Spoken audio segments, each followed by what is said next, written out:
ಮೊದಲನೇದಾಗಿ ಈ ರಾಜ್ಯದ ಜನತೆ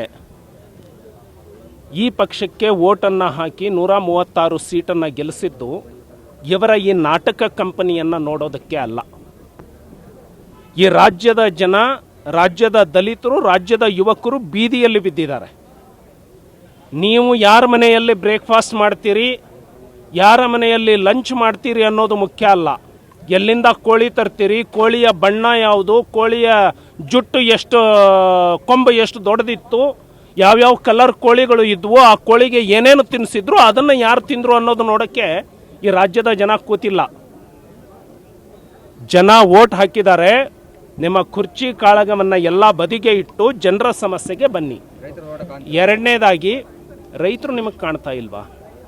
ದಲಿತರಿಗೆ ಒಂದೇ ಒಂದು ಮನೆಯನ್ನು ಈ ಸರ್ಕಾರದ ಯೋಗ್ಯತೆಗೆ ಮಂಜೂರು ಮಾಡಲಿಕ್ಕಾಗಿಲ್ಲ. ಒಂದು ಗ್ರಾಮ ಪಂಚಾಯಿತಿಗೆ ಒಂದು ಮನೆ ಮಂಜೂರಾಗಿಲ್ಲ. ಹಾಗಾಗಿ ಇವರು ಹೈಕಮಾಂಡ್, ದ ವೀಕೆಸ್ಟ್ ಹೈಕಮಾಂಡ್, ನೇರವಾಗಿ ಮತದಾರರಿಗೆ ಹೇಳಬೇಕು, ನೀವು ಮತ ಹಾಕಿದ್ದೀರಿ, ನಾವು ಮುಖ್ಯಮಂತ್ರಿಯನ್ನು ಇವ್ರನ್ನ ಉಳಿಸ್ತೇವೆ, ಇಲ್ಲ ಅಂದರೆ ಇವ್ರನ್ನ ಚೇಂಜ್ ಮಾಡ್ತವೆ. ಅದನ್ನು ಹೈಕಮಾಂಡ್ ನೇರವಾಗಿ ಮತದಾರರಿಗೆ ಹೇಳಬೇಕು. ಯಾರು ಕಾಂಗ್ರೆಸ್ಸಿಗೆ ಮತ ಹಾಕಿದಾರಲ್ಲ, ಜವಾಬ್ದಾರಿ ಇದೆ. ನಾವು ನಮಗೆ ಇಷ್ಟಕ್ಕೆ ಬಂದಂಗೆ ಕುಣಿತೀವಿ ಅಂತ ಹೇಳಿ ಕುಣಿಯೋದಲ್ಲ. ಎಲ್ಲ ಆಡಳಿತ ವ್ಯವಸ್ಥೆ, ಅಡ್ಮಿನಿಸ್ಟ್ರೇಟಿವ್ ಮೆಷಿನರಿ ಸ್ಟ್ಯಾಂಡ್ ಸ್ಟಿಲ್ ಆಗಿದೆ. ಯಾವ ವಿಧಾನಸೌಧದಲ್ಲಿ ಯಾವ ಕಾರ್ಯದರ್ಶಿಗಳು ಕೂಡ ಫೈಲ್ ಮೂವ್ ಮಾಡ್ತಾ ಇಲ್ಲ. ಸೊ ಇದರ ಇಂಪ್ಯಾಕ್ಟ್ ಜನಸಾಮಾನ್ಯನ ಮೇಲೆ, ಮತದಾರನ ಮೇಲೆ ಬೀಳುತ್ತೆ.